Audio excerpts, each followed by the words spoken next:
வணக்கம்.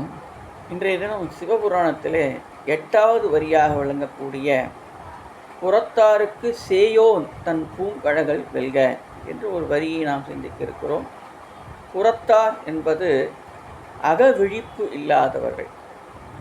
வெளியிலே இருக்கக்கூடிய பொருள்களை நாம் கண்களினாலே காண்கிறோம். ஆனால் நம் அகத்துக்குள்ளே இறைவன் இருக்கிறான்.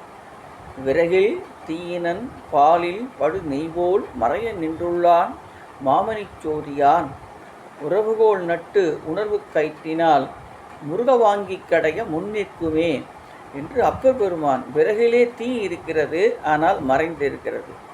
பாலிலே நெய் இருக்கிறது, அது பால் தயிர் வெண்ணெய் நெய்யாக மாறுகிறது. அப்படி மறைந்திருக்கக்கூடிய இறைவனை தன் வழிபாட்டின் மூலமாக கண்ணெதிரே காணலாம். அகத்திலே கண்டால் நிஜத்திலே காணலாம் என்று சொல்வார்கள். அப்படி அகவிழிப்பு இல்லாதவர்களுக்கு சேயோன் தூரமாக இருக்கிறான், தொலைவிலே இருக்கிறான். அவருடைய பூங்கழல்கள், பூங்கழல் என்பது இறைவனுடைய திருவடி பெருமையை கூறுகின்றது. பூ போன்ற கழல்களை உடையவன், நாள்தோறும் புதுமையான மலர்களை கொண்டு அவரை வணங்குபவர்கள். அதனாலே பூங்கழல்கள் என்று குறிப்பிட்டார்.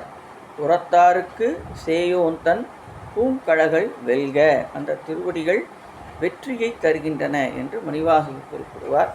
நாமும் அந்த திருவடியை வணங்கி நலம் பெறுவோம்.